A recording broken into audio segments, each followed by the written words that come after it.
Halo, ketemu lagi dengan saya Deddy Kisian di Kiaskam Channel. Terima kasih sudah klik video ini. Gimana kabar kalian? Sehat? Selalu sehat ya bro, karena kesehatan lebih mahal daripada rakit PC. Yes! Rakit PC di sebelah saya ini harganya mahal, hampir 90 juta. Tidak dipakai untuk 3D rendering, tidak dipakai untuk video editing, ataupun gaming di 4K.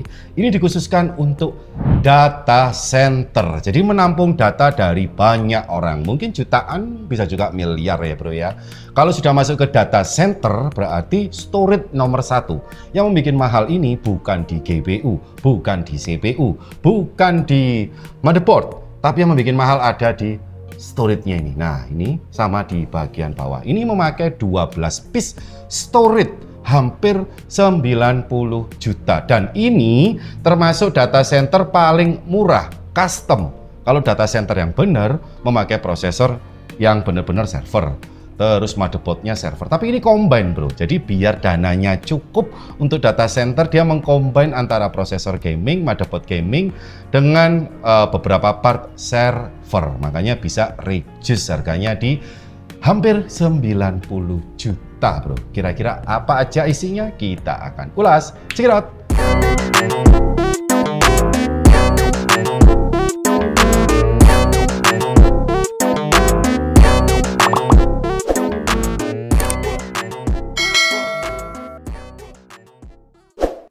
Kalau merakit data center seperti ini membutuhkan banyak hard disk, jadi kamu wajib memakai casing yang memang storage-nya banyak. Kamu nggak bisa pakai casing-casing gaming, transparan, akuarium, nggak bisa bro. Harus benar-benar dikhususkan untuk server ya. Ya agak lumayan mahal, tapi ini termasuk murah bro. Biasanya kalau untuk casing-casing yang muat puluhan hard disk itu bisa sampai 2 juta, 3 juta. Ini termasuk murah, mereknya Infinity C23 Tower. Bisa sampai 2, di sini bisa 2, berarti totalnya 10, di bagian belakang ada 4, totalnya bisa 14. Cuma ini dipasang 11 hard disk. Usernya nanti nambah sendiri kalau mau upgrade. Nah, seperti gitu bro, gede banget. Nggak bisa 360 mm water, wajib 240, kamu pasang pasti nggak akan bisa. Ini pakai 240 mm water atau 120 mm water di sini. Nah, karena ini untuk data center tidak digunakan untuk gaming, video editing, 3D rendering, tidak memakai GPU. Hanya memakai eGPU yang ada di prosesor. Nah, kalau untuk slot PCI-nya ini, saya pasang PCI itu SATA 8 kali. Jadi 4 pakai dari motherboard dan 8 pakai dari PCI SATA. Nanti akan dikonekkan kabel SATA semuanya. Nah, seperti gitu bro.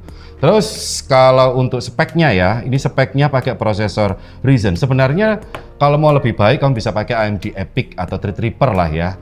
Ini menekan budget. Ini user sendiri yang milih ya, bukan saya ya. Ryzen 9 7950X 16 core 32 thread. Jadi 1 core 2 thread ada di sebelah sini bro. Lebih murah ini harganya sekitar berapa ya ini ya, 9 jutaan lah.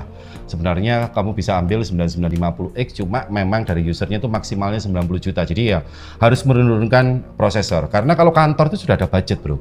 Nggak bisa, ini harus gini. Kalau nggak ke ACC harus turun speknya. Nah seperti gitu bro ya. Kalau untuk motherboardnya, user tuh milih X670E, cuma memang sudah discontinue. Tidak ada barang di mana-mana, mau nggak mau harus naik ke X870. Ini pakai MSI X870 Gaming Plus Wi-Fi DDR5 ATX seperti ini. Nggak butuh RGB, nggak butuh model, yang penting prosesor tersebut bisa mendapat suplai daya dari VRM motherboard. Untungnya pakai seri X870. Kalau pakai B650 kayaknya kurang, karena VRM-nya kurang maksimal menyuplai daya ke prosesor. Jadi paling rekomendasi itu ada di X670E, X670 atau B650E ya. Bukan yang 60 biasa, sama X870 seperti ini bro. Nah kayak gitu ya. Jadi prosesornya pakai Ryzen 7950X X870 240 mm untuk mendinginkan prosesor Ryzen, karena TDP-nya tinggi bro ya. Kalau untuk memorinya tidak memakai memori gaming, ini memorinya pakai memori server atau ECC, bukan ODEC. Kalau ODEC itu seperti Team Elite, seperti Adata, itu Onda ECC teknologi. Ya bisa error correction code, cuma nggak murni ya. Tapi kalau bener-bener memori ECC itu harganya mahal. Kalau ODEC itu untuk 32 giganya itu sekitar 1,5 jutaan. Tapi kalau bener-bener ECC 32 giganya bisa sampai 4 juta untuk satu memori. Karena dia bisa membetulkan dirinya sendiri. error correction code. Ya, ini dipasang dual channel. Ini 32 GB, ini 32 GB dari Kingston. Nah, seperti gitu, bro. Kalau untuk NVMe, untuk OS-nya, karena ini tidak memakai OS Windows, pakai Windows Server, jadi tidak akan saya tes di beberapa game, beberapa software benchmark, software AI, enggak. Saya hanya ingin menunjukkan ini loh, cara merakit data center dengan harga terjangkau. Jadi tidak akan ada tes di video ini, bro ya. Karena Windows-nya ini Windows Server. Ini cukup memakai NVMe 250 GB dari Kingston Gen 3, bukan Gen 4. Hanya apa? Hanya untuk sistem aja. Nggak ngefek sih, Gen 3, Gen 4, Gen 5. Menurut saya sih, bro. Apa ngefek ya? Kamu komen di bawah aja, bro ya. Intinya usernya pakai ini.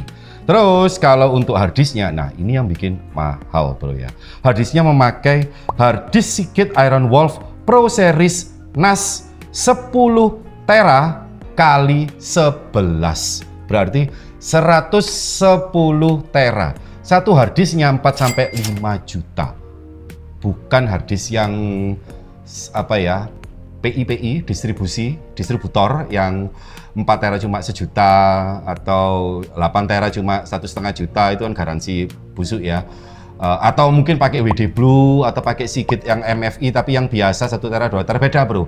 Jadi kalau sudah masuk ke harddisk NAS itu fungsinya beda dengan harddisk biasa. Pertama, support read. Jadi kamu bisa nge-read semua harddisk.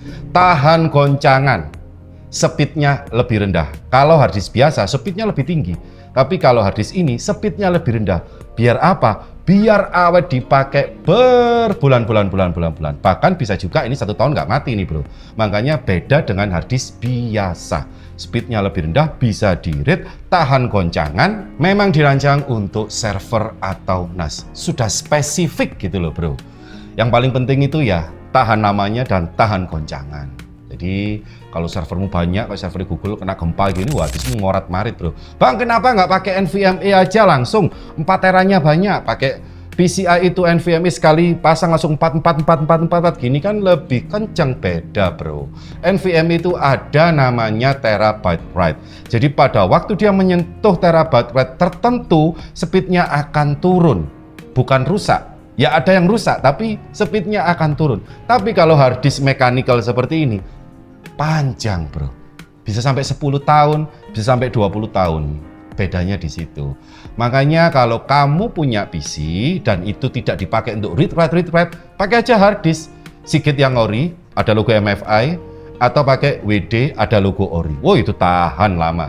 Kayak gitu, bro. Ya, sudah paham ya. Terus kalau untuk menyalakan semuanya ini, customer memilih 750 gold dari Cooler Master. Nah, jadi ini adalah PC combine antara PC prosesor gaming, motherboard gaming, memorinya server, harddisknya NAS, ya tinggal nanti dikeluarkan ke monitor, softwarenya pakai Windows Server seperti gitu.